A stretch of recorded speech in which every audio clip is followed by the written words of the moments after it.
મેં હમણાં જ મારા ભત્રીજાને કહ્યું કે તું એકદમ મારા ભાઈ જેવો લાગે છે. મારો ભાઈ એની ઉંમરે આવવો જ લાગતો હતો. આવવો જ એટલે આવો જ, એનો ડીએનએ છે. પણ એનો સ્વભાવ કેવો છે, એ કેટલો હોશિયાર છે, કેટલો સ્નેહાળ છે, કેટલો સરળ છે, કેટલો વહાલો છે, એ એનો પોતાનો ગુણ છે. એ ઉપરથી નહીં આવે. તમારું નાક નમણું છે તો તમારા ફેમિલીમાં કોઈનું નમણું છે. તમે ગોરા છો તો તમારા ફેમિલીમાં કોઈ ગોરું છે. તમારા વાળ બહુ સુંદર છે તો તમારી માના, તમારા ફોઈના, કોઈના વાળ સરસ છે માટે તમારા સરસ છે. પણ તમે શું કર્યું, તમારું શું કોન્ટ્રીબ્યુશન છે, એ પ્રશ્ન પૂછે છે ગીતા. કે તારા અસ્તિત્વનો અર્થ શું? તે આ ધરતી પર આવીને શું કર્યું? ધક્કો ખાધો? ઘણા ધરતી પર ધક્કો ખાવા આવે, પાછા જઈને ભગવાન પૂછે કે શું કર્યું? કે કઈ નહીં, હર્યો ફર્યો પાછો. બહુ સુંદર કવિતા છે સિતાંશુ યશશ્ચંદ્રની. વનનો નીલો અંધકાર જેમ કહે તેમ સૌ કરે, હરે ફરે ચરે રતિ કરે, ગર્ભને ધરે અવતરે મરે. પૂરું થયું. હરે ફરે ચરે રતિ કરે, ગર્ભને ધરે અવતરે મરે. પૂરું થયું. આ સર્કિટ છે લાઈફનું. ખાધું પીધું, મજા કરી, રતિ કરી, એક બાળક પેદા કર્યું, અવતાર લીધો, પૂરું થયું, ટાટા. એક કાકા ગુજરી જવાની તૈયારીમાં હતા. શ્વાસ ઉફણાય, ગંગાજળ તૈયાર, તુલસી તૈયાર, સોનાનો ટુકડો તૈયાર, બધા વેઇટ કરે. કાકાએ પૂછ્યું, મોટો દીકરો ક્યાં છે? એટલે મોટો આવ્યો ને પપ્પાના હાથ, કે પપ્પા આ રહ્યો, તમારી પાસે જ છું, ક્યાંય નથી ગયો. કે વચલો. એટલે વચલો આવ્યો, પપ્પાના પગ પકડ્યા, કે આ રહ્યો પપ્પા તમારી પાસે, ક્યાંય ન જાઉં તમને મૂકીને. કે નાનો. એટલે નાનાએ હાથ ફેરવ્યો આમ, કે પપ્પા અહીંયા જ, તમારી પાસે જ, બધા અહીંયા. કે મૂર્ખાઓ, દુકાને કોઈ નથી. 3 છોકરા પાસે છે એનું સુખ નથી, દુકાન સૂની છે એમાં જીવ છે. તમે ગંગાજળ પીવડાવો, તુલસી મૂકો, સોનાના ટુકડા મૂકો કે ચંદનના લાકડે બાળો, આવા લોકો ક્યારેય સુખી થાય જ નહીં. અને કેટલાક લોકો એવા હોય કબીર જેવા કે આંખ નીચે અને શરીર એવી રીતે છોડી દે કે હવે હિન્દુ મુસલમાન અંદર અંદર લડે કે કોનો દફનાવો કે સળગાવો. કેટલી અદ્ભુત વાત. મુસલમાનો કે કબીર અમારા, હિન્દુઓ કે કબીર અમારા. એણે કદી કોઈ વચ્ચે વેરો આતરો નથી કર્યો. કબીરના લગ્ન થયા એના ગુરુની દીકરી સાથે, લાલી સાથે. કબીર એને લઈને આવ્યા, પિતાને ત્યાંથી આવેલું ગાડું જતું રહ્યું. લાલીએ ઝૂંપડું જોયું અને રડવા માંડી કે હા અહીંયા રહેવાનું? જમીનદારનો દીકરો મારા પ્રેમમાં હતો, ભંગાર, મારા બાપની બુદ્ધિ ભ્રષ્ટ કે તારી જોડે પરણાવી. આવું ઘણી સ્ત્રીઓ કહેતી હોય છે. 75 વર્ષે પણ માજી એમ કે મને તો બહુ માંગા આવતા હતા. ઠીક છે, પેલી રડવા માંડી. કબીરે કહ્યું તારે જવું છે જમીનદારના દીકરા પાસે, મૂકી આવું તને, તને સ્વીકારશે? તો કે હા મને સ્વીકારશે. કબીરે કીધું ચાલ. એટલે પેલી ફરી રડવા માંડી કે હવે આટલા સરસ કપડાં પહેરીને ગાડું તો ગયું, મારે કીચડમાં થઈને જવાનું. કબીરે કહ્યું બેસ જા મારા ખભે. ખભે બેસાડી. અંધારું થઈ ગયેલું. પસાર થતા હતા જંગલમાંથી એક પથ્થર આવ્યો અને કબીરનો પગ અથડાયો જોરથી. નાખ ઉખડી ગયો, પણ લાલીને પડવા ના દીધી. લોહી જાય પગમાંથી, પણ લાલીને પકડી રાખી. પછી ઉપર જોઈને પૂછ્યું તને વાગ્યું નથી ને, કંઈ થયું નથી ને? લાલીએ કહ્યું તમને વાગ્યું? તો કે હા થોડું વાગ્યું છે. નીચે ઉતરી જોયું, નખ ઉખડી ગયેલું, લોહી લુવાણ, માંસ બહાર આવી ગયેલું. એટલે લાલીએ રડવા માંડી અને કે મારે નથી જવું. અરે કે ક્યારની કહેતી હતી જવું છે જવું છે, હવે કે છે નથી જવું. લાલીએ કહ્યું કે જે માણસ કોઈને સોંપવા માટે મને આટલી સાચવી લઈ જાય, જો હું એની પાસે રહું તો મને કેટલી સાચવે.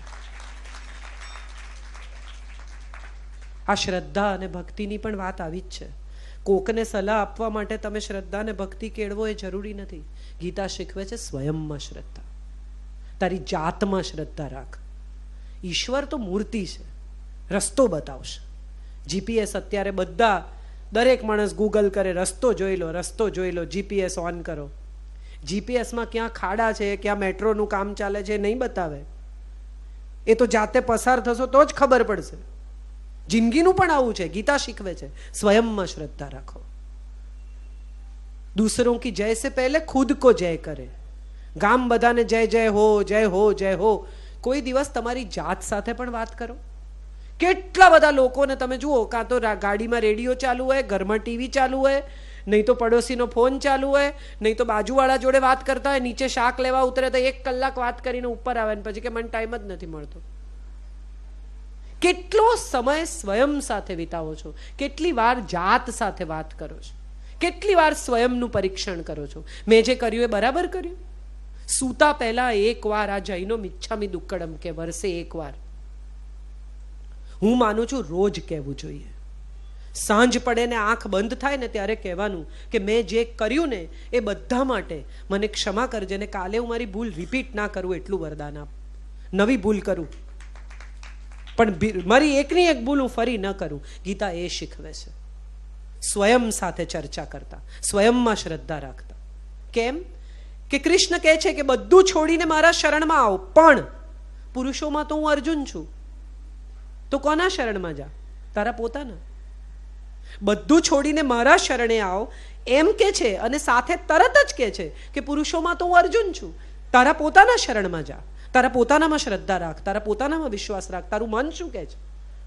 સ્વધર્મે નિધનમ શ્રેયમ. છેલ્લી વાત, પોતાના ધર્મમાં નિધન થાય એનાથી ઉત્તમ કશું નથી. આ પોતાનો ધર્મ એટલે શું? વૈષ્ણવ, જૈન, શૈવ.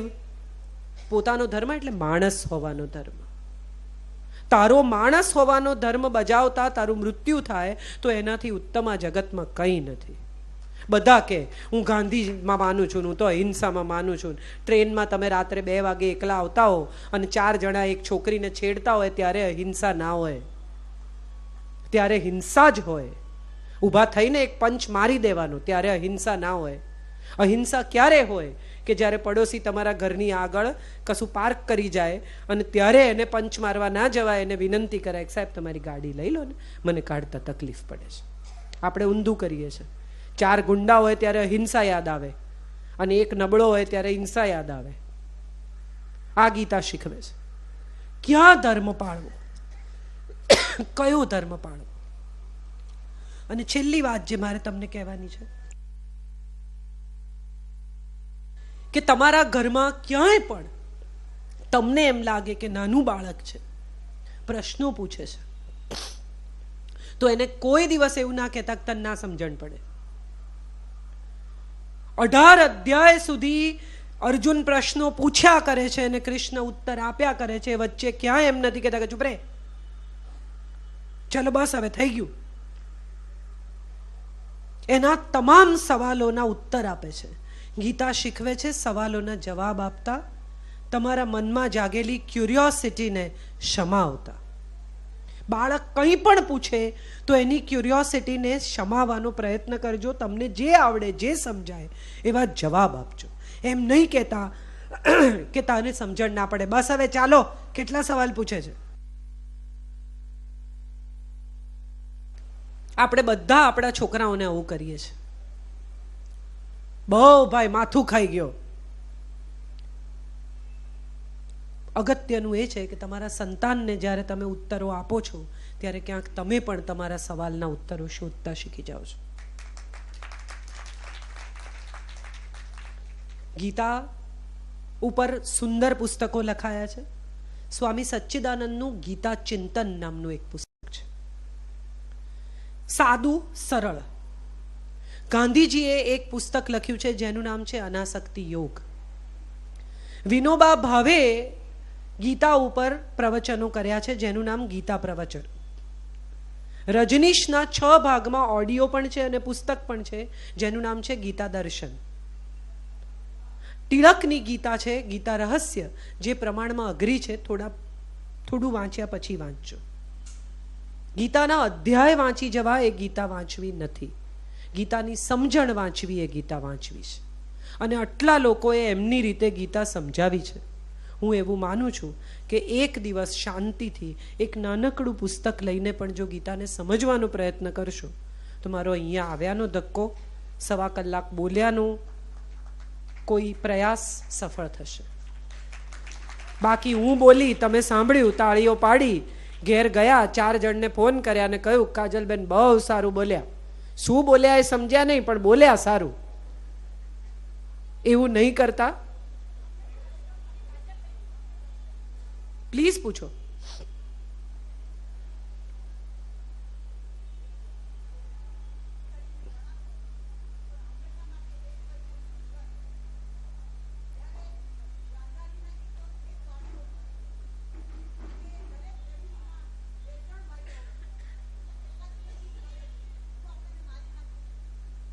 નથી મારી નાખતા.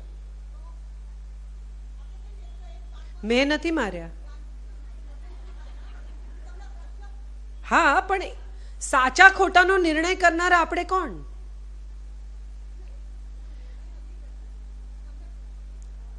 હા, પણ તમે પૂછો છો એટલે મારે જવાબ આપવો પડે ને. એ જવાબમાં નિર્ણય હોય. આમ કરાય અને આમ ન કરાય એવા જવાબો આપનારા આપણે કોણ?